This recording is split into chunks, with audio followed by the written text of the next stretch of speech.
జగన్మోహన్ రెడ్డి గారు సీఎం చంద్రబాబు నాయుడు గారికి గట్టిగా వార్నింగ్ ఇచ్చి కొన్ని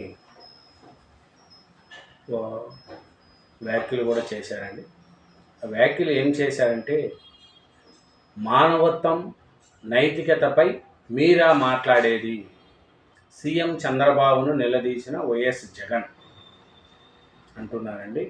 ఏమిటంటే, మీ పైలట్ వెహికల్స్ సెక్యూరిటీ రోప్ పార్టీలు ఇవన్నీ జెడ్+ సెక్యూరిటీ ఉన్న మాజీ సీఎం వాహనం చుట్టూ ఇంతమంది ప్రజల తాకిడి ఉన్నప్పుడు ఎందుకు లేవు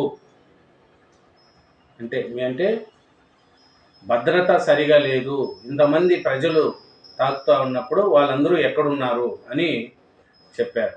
ఒకవేళ ఉండి ఉన్న వాట నిజమైతే ఎవరైనా వెహికల్ కింద పడగలుగుతారా అనేది మన జగన్మోహన్ రెడ్డి గారు అడుగుతున్నారు. ఏది వాస్తవం?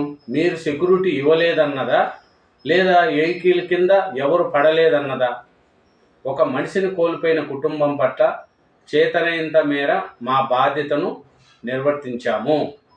గుండెపోటుతో ప్రాణాలు కోల్పోయిన మరో అభిమాని విషయంలోనూ ఇదే రీతిలో స్పందించాము. అయినా కూడా మా మీద ఇస ప్రచారం చేస్తున్నారు అని చంద్రబాబు నాయుడు గారికి జగన్మోహన్ రెడ్డి గారు వార్నింగ్ ఇస్తున్నారు.